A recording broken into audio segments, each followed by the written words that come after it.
Hello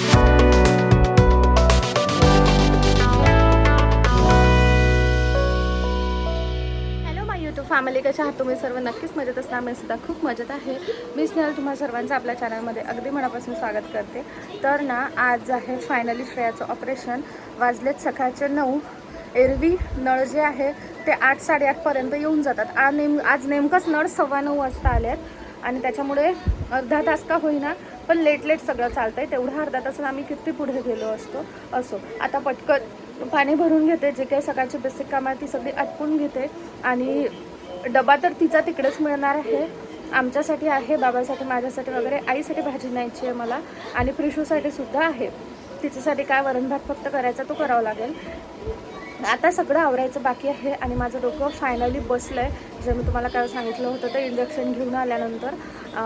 आणि रात्री असं झालं की प्रिशूने अजिबात झोपू दिलं नाही. त्याच्यामुळे ते झोप न झाल्यामुळे जे आहे तेवढंच काय ते फक्त त्रास होतो आहे. आता तिला मी टी व्ही लावून दिली, कारण बाबा झोपले आहेत. तिला टी व्ही लावून दिली, थोडंसं ती टी व्ही बघत बसेल आणि मी तिकडे पाणी भरते.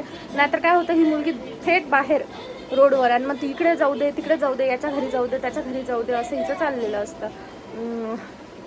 असो, आता पटकन मी कामं करून घेते आणि त्याच्यानंतर मग आम्हाला जायचं आहे तिकडे. तिकडलं जर काही शूट करू शकले ना तर नक्की शूट करू शकेल. मी यासाठी म्हणते आहे कारण काय होतं आहे, माझ्या ऑपरेशनच्या वेळेस श्रेयाने खूप छान व्हिडिओ शूट केले होते, पण नेमकं ते व्हिडिओ कुठे गेले, काय झाले, कसे डिलीट झाले आम्हाला काहीच नाही माहीत. इवन मला ऑपरेशन थिएटरमध्ये नेताना, बाहेरून आणताना मला बेड टू बेड कसं ट्रान्सफर केलं ते, या सगळ्या गोष्टीचे व्हिडिओ होते. आणि इथे आता परमिशन आहे की नाही मला नाही माहिती. हे थोडं स्ट्रिक्ट कॉलेज आहे. इवन इथे लेडीज जेंट्सच्या ह्याच्यामध्ये एंटरसुद्धा नाही करू देत. म्हणजे लेडीजच्या ह्याच्यामध्ये जेंट्सला नाही येऊ देत, जेंट्सच्या ह्याच्यामध्ये लेडीजला नाही येऊ देत. लेडीजचं कम्प्लिटली वेगळं आहे. आणि इवन कॉलेजमध्ये सुद्धा कॅन्टीन सेक्शनमध्ये सुद्धा मुला मुलीचं वेगळं, असं सगळीकडे कुठेच मुलगा मुलगी सोबत दिसत नाही तिथे. एवढं स्ट्रिक आहे. सो आय थिंक व्हिडिओच्या बाबतीत पण तसंच काहीचं असावं, कारण कोणाच्याच हातात मोबाईल दिसला नाही. पण मी प्रिशूच्या ह्यानी जसं काही होईल तसं शूट करण्याचा प्रयत्न करते. सो जेही काही आहे ते आजच्या ब्लॉगमध्ये तुमच्यासोबत शेअर करते. सो व्हिडिओला एंडपर्यंत नक्कीच बघा. आता पटकन मी माझे कामं आवरून घेते. फायनली आम्ही घरून निघालो. खूप जास्त लेट होईल असं वाटलं होतं, पण पटापट सगळं केलं. नळ उशीर आल्यामुळे आम्हाला थोडासा तरी अर्धा एक तास वेळ झालाच, पण जेवढं होत होतं तेवढं केल्यानंतर निघालो आहे आता. बघा, तिला आता ड्रेसचा एवढं कळतंय की हाच ड्रेस घालून पाहिजे होता. चला, तिला ॲनेस्थेसियाचा डॉक्टर यायच्या, त्याच्यामुळे नाही नेला आहे आणखी आतमध्ये. माझं हे आहे की तिला ऑपरेशन थिएटरमध्ये न्यायच्या आधी तरी मी पोहोचली पाहिजे. सो पोहोचते की नाही हे सगळं तुमच्यासोबत शेअर करते. तर व्हिडिओला असंच कनेक्ट राहा. सो आम्ही हॉस्पिटलमध्ये वगैरे पोहोचलो. आज तिला सलाईन लावलं, खरं तर काल लावलेलं नव्हतं, काही प्रोसेस बाकी होत्या त्यामुळे. आता येते का पेशंटवाली फिलिंग? काल म्हणत होती पेशंटवाली फिलिंग नाही येत आहे आता. सो तिचे ॲनेस्थेसियाचे डॉक्टर यायला वेळ होता आणि जोपर्यंत ॲनेस्थेसिया देत नाही तोपर्यंत ऑपरेशनची काहीच प्रोसेस करू शकत नाही. त्याच्यामुळे ती वॉर्डमध्येच होती आणि म्हटलं बाबाला आणि आम्हाला दोघांना डोळे चेक करायचे होते, तर म्हटलं डोळे चेक करून घेऊया. कारण तिथे सर्व डॉक्टर आहे, पण प्रत्येक डॉक्टरला एका दिवशी फक्त एकाच वेळी भेटता येतं. म्हणजे एका दिवशी फक्त डोळे तपासता येतात. दुसऱ्या दिवशी तुम्हाला दुसऱ्या कुठल्या डॉक्टरला भेटायचं असेल तर ते होऊ शकतं. बाकी सर्वच आजारासाठी एकाच दिवशी तिथे भेटू देत नाही, असं काहीसं आहे. कारण वेगवेगळे कार्ड काढावं लागतात. सो बाबाचे डोळे तपासून घेतले. माझे सुद्धा डोळे तपासायचे होते. खरं तर मी आधी तपासले होते डॉक्टरकडे, पण विषय असा झाला की त्यानंतर मी चष्म्याचे नंबर चेंज केले नाही. त्याच्यामुळे माझं हे होतं की चल इथे एकदा मी डोळे चेक करून घेते. आणि या सरांनी ना खूप वेळ घेऊन आणि अगदी व्यवस्थित डोळे चेक केले. त्यात माझ्या डोकेदुखीच्या त्रासामुळे जरा नंबर सुद्धा यायला वेळ लागत होता, कारण नंबर माझा येतच नव्हता, सारखं चेक करावं लागत होतं. आणि ना यावेळी मी मोबाईल बाबाकडे दिलेला होता. आधी बाबांनी डोळे चेक केले, त्याच्यामुळे बाबाला म्हटलं मी मोबाईल पकडा. त्यांनी मोबाईल पकडला, कारण या हॉस्पिटलमध्ये ना कोणाच्याच हातामध्ये मोबाईल दिसत नाही. त्याच्यामुळे मला हे होतं की कोणी जर काही बोललं तर वगैरे, त्याच्यामुळे. आणि मग कसं एकदा जर कुणाला लक्षात आलं की हे व्हिडिओ शूट करतात आहे, तर त्याच्यामुळे मग त्यांना परत ते गोष्टी लक्षात येतात आपण दिसलो की. आणि मला मेन प्रिशू म्हणजे श्रेयाच्या वेळेचा व्हिडिओ शूट करायचा होता, त्यासाठी तर इथे माझा नंबरच घेणं सुरू आहे. माझ्या नंबरला खूप वेळ लागत होता, कारण मला कधी-कधी असं होत होतं, की ते जेव्हा ग्लासेस चेंज करतात ना, त्यावेळी मला कधी दिसत होतं, तर कधी नव्हतं दिसत. त्याच्यामुळे मग मी वेळ घेऊन पूर्ण डोळे चेक करून घेतले आणि ते सरसुद्धा व्यवस्थित चेक करत होते. जर डोक्याचा त्रास असेल ना, तर तो कधी-कधी बऱ्यापैकी डोळ्याशी सुद्धा रिलेटेड असतो आणि जर काही डोळ्याचा त्रास असेल, तो बऱ्याचदा डोक्याशी सुद्धा रिलेटेड असतो. त्यासाठी मग सर्वच गोष्टी व्यवस्थित असणं आवश्यक आहे. म्हणून मी विचार केला होता, की डोळे चेक करून घेते आणि आता ना मला लगेच नंबर बदलवायचा आहे. कारण काय होतं, मागच्या वेळी मी हीच चूक केली. डोळे चेक करून घेतले आणि त्यानंतर नंबर बनवलाच नाही, तसंच राहू दिलं. पण काही दिवसांनी नंबर जातो, त्यामुळे मग डोळे चेक केल्याबरोबर लगेच नंबर बनवून घ्यायचा. त्यानंतर ना आम्ही पोहोचलो आणि श्रेयाला ऑपरेशन थिएटरमध्ये नेलेलं होतं. हीच मिस्टेक केली मी. मला खरं तर तिला ऑपरेशन थिएटरमध्ये नेताना पासनाचं सर्व करायचं होतं. पण असो, तिला ऑपरेशन थिएटरमध्ये नेलं. त्यानंतर आता आम्ही सर्व बाहेर थांबलोय वेटिंग एरियामध्ये, जिथे प्रिशूचं सारखं फिरायचं चाललेलं होतं आणि आम्ही प्रिशूला हे सांगितलं, की श्रेया जास्त फोन पाहते, श्रेया जास्त बाहेर जाते, त्याच्यामुळे तिला तिथे नेलेलं आहे. त्याच्यामुळेच काय ती प्रिशू एका जागी राहत होती. त्यानंतर ऑपरेशन झालं. आधी तर अॅनेस्थेसियाचे डॉक्टर गेले. त्याच्यावरून आम्ही समजलो, की ऑपरेशन पूर्ण झालेलं आहे.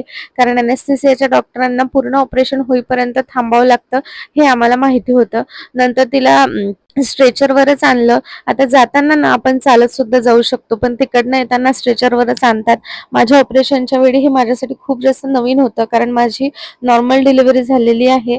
सी सेक्शन असलं तर तेव्हा या गोष्टीचा एक्सपिरियन्स असतो, म्हणजे माहिती पडते. पण माझी नॉर्मल डिलिव्हरी असल्यामुळे मी जाताना सुद्धा चालतच लेबर रूममध्ये गेले आणि परत येताना सुद्धा चालतच लेबर रूममधनं आले. त्याच्यामुळे मला काही एक आयडिया नव्हती. पण माझ्या ऑपरेशनच्या वेळी मला समजलं, की अॅनेस्थेसिया दिल्यानंतर कसं ट्रीट करतात, बेड टू बेड ट्रान्सफर करतात. त्याच्यानंतर आपली जी पूर्ण लोअर बॉडी असते, ती पूर्ण लोअर बॉडी सुन्न असते, त्याच्यामुळे काही फीलच होत नाही. मी खूप प्रयत्न करायचे, की मला पायाला काहीतरी सेन्सेशन जाणवायला पाहिजे, पण नव्हतं जाणवत. आणि त्यानंतर जेव्हा मी पहिल्यांदा पाऊल ठेवलं ना, मी बऱ्याचदा ऐकलेलं होतं, की सी सेक्शन नंतर पहिल्यांदा जेव्हा आपण पाऊल ठेवतो, त्यावेळी असं वाटतं, की आपण पहिल्यांदा म्हणजे नवीन चालणं शिकतोय की काय. तर मला तेव्हा ते फक्त तसंच वाटत होतं. पण जेव्हा मी स्वतः अॅनेस्थेसिया संपल्यानंतर ते फील केलं ना, त्यावेळी मला ते जाणवलं. त्याच्यामुळे मी श्रेयाला काही-काही बेसिक गोष्टींची आयडिया दिलेली होती. त्याच्यामुळे ती बऱ्यापैकी प्रिपेअर होती. तशी ती माझ्यापेक्षा स्ट्राँग आहे असं मला तरी वाटतंय. पण तिचं त्या मेजर जे ऑपरेशन झालेलं आहे याआधी, तेव्हापासून तिचं तब्येतीचं जरा कठीण झालेलं आहे. असो, त्यानंतर आता बेड डॉक्टरांनी चेंज केलेला होता तिचा. म्हणजे आम्ही जो बेड घेतलेला होता काल, तो न देता तिला जिथून सोयीस्कर होईल, सर्व सिस्टर वगैरे इझिली येऊ शकेल, तो बेड तिला द्यायचं चाललेलं होतं आणि आता तिला बेडवरून बेडवर ट्रान्सफर करायचं चालत आहे. ज्याच्यासाठी जेंट्सच लागतात, कारण लेडीजची ताकद तिथे कमी पडते. माझ्या वेळी माझ्यासाठी 3 जेंट्स होते. मला बेडवरून ट्रान्सफर करण्यासाठी. या लोकांना बऱ्यापैकी आयडिया असते कसं करायचं, काय करायचं, त्याच्यामुळे बरं आहे. आम्ही ते सगळं पाहत होतो आणि नेमकं गोंधळ असा झाला इथे. मी शूट करताना तुम्हाला दिसेल, मी हात म्हणजे हातामध्ये खाली फोन पकडलेला आहे, पण माझ्या फोनमधनं शूट अजिबात झालं नाही. त्याच्यामुळे तुम्हाला क्लॅरिटीचा थोडासा फरक जाणवेल. तो यासाठी, कारण या ज्या क्लिप्स आहेत ना, सर्व या बाबांच्या फोनमधल्या आहे.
सो फायनली तिला बेडवर ठेवलं आणि त्यानंतर तिच्या अंगामध्ये एवढी जास्त थंडी भरली होती की ती लिटरली हलत होती. तिचे पाय कापत होते आणि म्हणजे असे पाय गार पडलेले होते, तिचे हात सुद्धा गार पडलेले होते आणि ती खूप जास्त हलत होती. त्याच्यामुळे ब्लँकेट टाकायला सांगितलं सिस्टरने.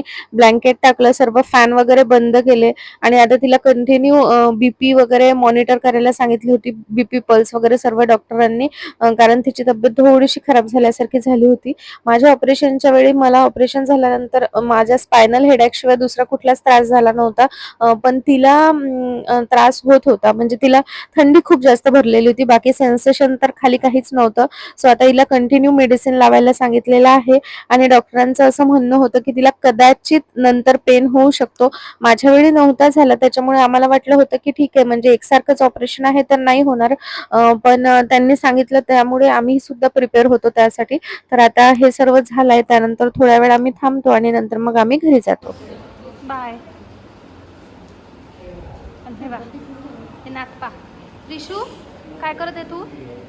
आता घरी जायचं. चलते का घरी? चलते घरी? चलते का घरी? तर ना बाबाला, मला आणि प्रिशूला, आम्हाला तिघांना घरी जायचं होतं, पण बाबांनी इथे सुद्धा ओळख काढलीच बाकी पेशंट सोबत काही ना काही. आणि तिकडे प्रिशूचं मस्त फिरायचं चाललेलं होतं, तिला सुद्धा घरी जायचंच नाही. श्रेयाचं फायनली ऑपरेशन झालं आणि मी ऑपरेशनचा छान व्हिडिओ घेतला होता पूर्ण. तिला आतून ऑपरेशनचा म्हणजे तिला आतून बाहेर आणताना वगैरे असं सर्व. पण प्रॉब्लेम असा झाला की फक्त छत निघालं, कारण मी खाली फोन ठेवलेला, म्हणजे असा हातामध्ये फोन पकडलेला होता आणि कोणाला डाऊट येऊ नये यासाठी. पण सगळं छतचाच व्हिडिओ निघालेला आहे फक्त, बाकी काही निघालं नाही. पण बाबाच्या फोनमधले आहे ते मी तुम्हाला दाखवले. सो आता आम्ही जातो आहे घरी, कारण घरी खूप पसारा पडलेला आहे आणि त्याच्यानंतर बाकी दिवसभरात काय काय होतं ते शेअर करतेच. सो चला आता फायनली आम्ही घरी जायला निघालोय. आता हिला पूर्ण पॅक केलेलं आहे, कंटिन्यू बीपी वगैरे मॉनिटर करणं सुरू आहे आणि हिच्या तब्येतीची जीही काही अपडेट आहे ती मी पुढे देतेच. बाऊ दिला का म्हणा. आम्ही घरी आलो. घरी आल्यानंतर मग मला स्वयंपाक वगैरे करायचा होता, सो ते सगळं केलं. त्याच्यानंतर प्रिशूला झोपून दिलं आणि आज मी डोळे चेक केले. माझा डोळ्याचा नंबर आला आहे आणि डॉक्टर बोलले की डोळे म्हणजे चष्मा कंटिन्यू यूज कर. चष्म्याचा हा भाग तुटल्यामुळे सुद्धा तुला डोकेदुखीचा खूप जास्त त्रास होत होता. सो ते झालं. श्रेयाचं ऑपरेशन झालं. आता तिचं जे ॲनेस्थेसिया आहे ना तो उतरला आहे. आता ती एवढी रडत आहे. बाबाला पाठवला मी. लापशी द्यायला सांगितली होती फक्त डॉक्टरनी, ते काहीच न टाकता पातळ अशी तेल तुपात वगैरे बनवलेली, अजिबात नाही कोरडं असं.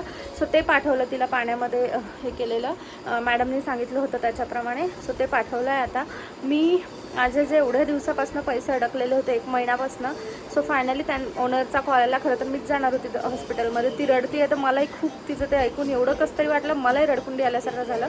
पण मला त्रास नव्हता झाला, आईला सुद्धा त्रास नव्हता झाला. श्रेयाला माहिती नाही का त्रास होतो, मे बी तिचं ऑपरेशनची पद्धत थोडी वेगळी असावी असं आम्हाला वाटतंय. तसं मॅडमने सांगितलं होतं की त्रास होईल, पण एवढा जास्त होईल रडेपर्यंत हे नव्हतं सांगितलं. साधा तिकडे गेले. मला जायचं होतं पण माझे पैसे अडकलेले मला आज मिळणार होते, त्यात मला परवाला रेंटसुद्धा द्यायचं आहे. त्याच्यामुळे मग आता दुसरे कुठलेच पैसे नाही. त्याच्यामुळे मला काय हो बेटा एक मिनिट. सो मला त्याच्यासाठी तिकडे जाणं आवश्यक आहे. त्यात गाडी पण नाही आहे. आता बाबाला म्हटलं की तुम्ही ते पोहोचून देऊन लगेच या, कारण गाडी एकच आहे आता. सो असं काहीसं आहे सध्या. पण तिला त्रास होतो आहे, बाकी आता उद्यापर्यंत माहिती पडेल तिचा त्रास उतरलेला. तसं पेन किलर वगैरे लावणार आहे आणि असं काहीसं आहे. सो ऑपरेशन व्यवस्थित झालं. त्यात श्रेयाची तब्येत तिचं खूप जास्त म्हणजे थोडं भीतीच होती, कारण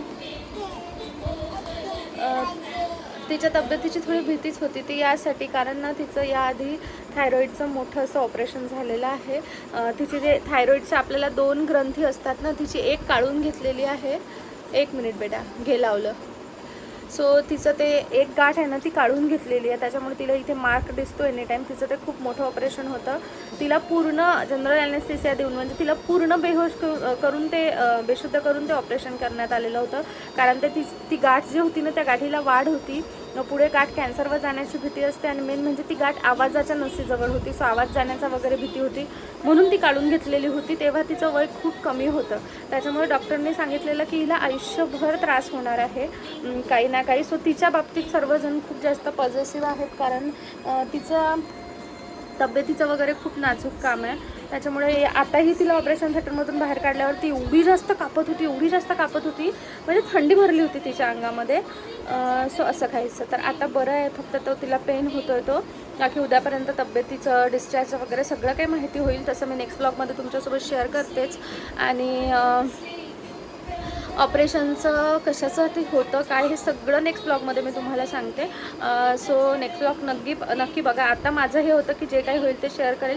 आणि ह्याच्यानंतरच ना मी माझ्या ऑपरेशनचा सुद्धा व्हिडिओ खरं तर 1-1.5 वर्षापासून शेड्यूल्ड 1-1.5 वर्षापासून अनलिस्टेड आहे माझ्या अकाउंटवर, पण मी पोस्ट केलेलाच नाही आहे. तो करू का तेही सांगा. सो असं घ्यायचं आहे. तर चला आता या ब्लॉगला मी इथे सेंड करते. ऑलरेडी लॉंग झालेला आहे तो, पण माझं हे होतं की बऱ्यापैकी शेअर करते त्याच्यामुळे. सो आता मला काय ते संध्याकाळचा स्वयंपाक करायचा आहे, थोडासा बाबाला उपवास आहे त्याच्यामुळे त्यांच्यासाठी करते गरम गरम, आमच्या दोघीसाठीच तर आहेच. सो चला फायनली मी या व्हिडिओला इथे सेंड करते. तुम्हाला आजचा ब्लॉग कसा वाटला ते कमेंट सेक्शनमध्ये नक्की सांगा. तुमचे काही प्रश्न असेल ते नक्की सांगा, पण पॉझिटिव्हच बरं, निगेटिव्ह नाही की काय हे शेअर केलं. माझ्या ऑपरेशनच्या वेळेचं खरं तर मी त्यामुळेच शेअर नाही केलं, पण असो. चला आता मी या व्हिडिओला इथेच सेंड करते. तुम्हाला आजचा ब्लॉग कसा वाटला ते कमेंट सेक्शनमध्ये नक्की सांगा. भेटूया नेक्स्ट व्हिडिओमध्ये. तोपर्यंत bye bye, take care and thanks for watching my video. Bye कर. बाय. नेक्स्ट व्हिडिओमध्ये भेटू, नंतर भेटू.